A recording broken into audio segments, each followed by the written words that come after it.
it's been a while since I've done an oracle and I miss doing them. So I'm doing one and I hope to be a little bit more regular with them. I found that when I was doing them, first of all, it's grounding, which is interesting based on the card we pulled, and to get in the practice of being more present with whatever the intention is, whatever the card that's pulled, the meaning behind it. You have to sit in contemplation, or I do, and just like really reflect on like, what does this mean? How would this show up in our lives? Like even in my own life, to be able to tap into that. And so it's just a good practice for myself. And then usually it lands for someone watching. So totally worth it.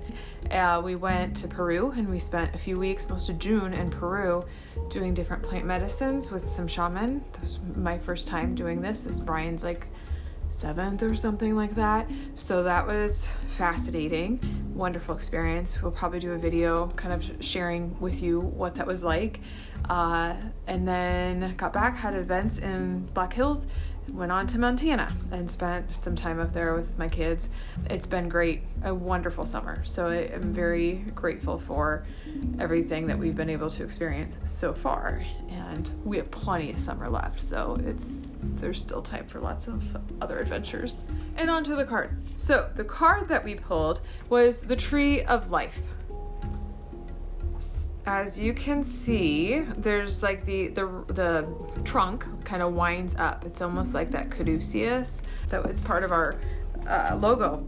And why that's interesting. So the Tree of Life, the whole purpose of this is first understanding like the sacredness of trees, especially in like, I even think about like in South America, like in Peru, and how much reverence went to the ayahuasca plant, you know, and Mother Ayahuasca, and how it's a part of nature. And so trees in the Native American tradition, just so much reverence for this Tree of Life and how the sacredness behind it. It has these deep roots that just really root into the earth, and then the branches that extend up into the sky. So when it's reaching into the lower, into the earth, it's almost like it's reaching into the unconscious, to the depths, right? And then the trees above could be like seen as reaching into the consciousness, into what we can actually see and what is in our awareness.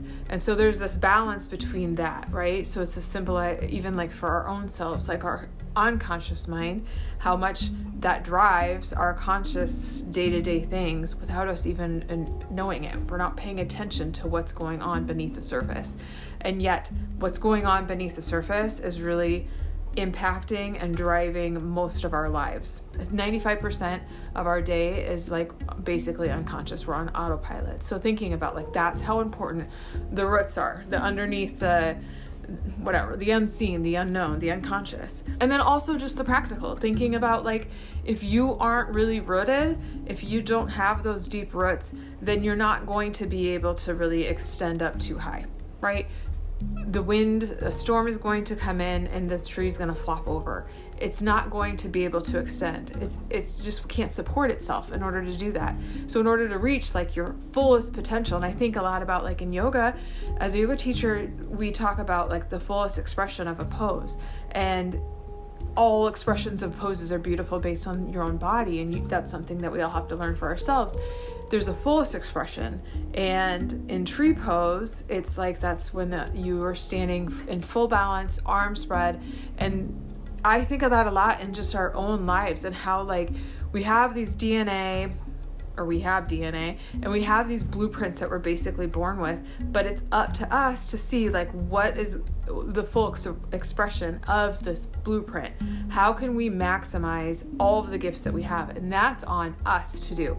Of course, like the circumstances around us, you know, that will play an impact, but still, even with the circumstance around it, how can we maximize our own life expression based on those cards that we've been dealt? And so that's something that I feel pretty strongly about, is like that we don't limit ourselves and get in our own way. Those unconscious underneath the ground, the roots, you know, having those be maybe rotting out or something, or not as strong because of the stories and the different traumas we might have, impacting our ability to really grow and be the fullest expression of ourselves. So that's something that we have to be aware of. When are we getting in our own way? That's right. So here, like, why we do the caduceus, the weaving of the masculine and feminine energy, and how we have both energies in us. It's almost in everything. We can see it. And when we get out of balance in one way or the other, it creates problems. It can create disease. Like when we think about like the tree of life and how that can symbolize things for us, it's like, how much are we in our thinking head? How much are we overanalyzing things, getting in our own way, almost like distracting ourselves by overthinking, right? That's a thing we can tend to do. If you have anxiety, that tends to be a thing. It's the thinking mind that's getting in the way. Well, then we need to drop into our heart space, into our feeling. And how can we feel more into it? Sometimes we're feeling too much and we're not using like discerning. And so it's the balance between the heart and the head too. And getting that into coherence is super important. There's so many ways to think about that, not just like this esoteric thing, but it's also like literally like getting your physical body, your heart and your mind into one, having that coherence is super important. It's your parasympathetic and your sympathetic nervous system. Getting those into balance is so important. It's also like allowing yourself to imagine and daydream and think of all these possibilities. But if you get stuck too much in that and you're not doing, then you're going to get stuck, right? You're not rooting down. Then you need to drop into your physical body and do more of the doing and bring that back into balance. Maybe you're one who's doing too much. You're forcing, you're paddling upstream. Then it's a matter of bringing the balance of more surrender and more maybe daydreaming and allowing yourself to just like be creative and into your heart space of feeling what it might be like to have different things or have different experiences. So really with the tree of life, what we want to do is make sure that we're rooted. Make sure that we are aware of like, what is it that we want to get out of this lifetime? What does the fullest expression of who we are in this world, what does that look like? What do we want it to look like? Do we ever stop and really like think about it? And like, not just like, yeah, I know what it is. It's getting a raise next year, or I don't know, having 4 more kids. Fine. All fine, but stop and go deeper. Like, what is it that at the end of your life, when you have to reevaluate how you lived, what are those things that are going to make you feel like, hell yeah, I nailed it, right? Like I did everything that I hope to do. I maximize this gift that God has given me. And so that's where that's the goal in life here, is to find that purpose and to keep moving towards it. So that purpose can give you the roots. Once you find that purpose, that meaning, those things that you really, truly, deeply want out of life, then everything else can kind of flow from that. And when you know that, you can keep coming back home to that. That's your home base. Those are the roots that you are growing. What does it take in order to keep those roots growing? And as you do that, then you're able to expand up and to go and do and to allow it to manifest into this world, to allow the blooms to come. And also know that there's seasons for things. It's not like it's going to be a straight line. You shoot your arrow towards your target and it's going to go and just hit the target right away. Hopefully. But most likely there's seasons. And so there's going to be times when it's like you fall off the wagon and you forget and the leaves fall off the tree, and that's okay. And maybe it goes dormant. Because maybe it's a time where you have to focus on something that's not really the big purpose in your life. Maybe it's raising your kids.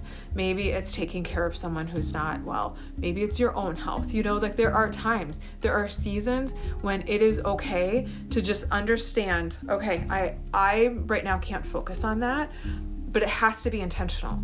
It can't just be you get caught up in it and you're reacting to it, and then all of a sudden because you won't ever come back to it. It'll be too easy to push it off to the side and to get into the rote doing that we often do as humans. This is how our human body and brain are designed to do. But that's not what our soul is designed to do. That's not why we are here. Our spirit is here to guide this body to do some pretty phenomenal things. And so we can't let the routines, the comfort zone, the expectations of others limit our soul's journey. And that's what the Tree of Life is all about. So root down to rise, and rise up into the fullest expression of your being.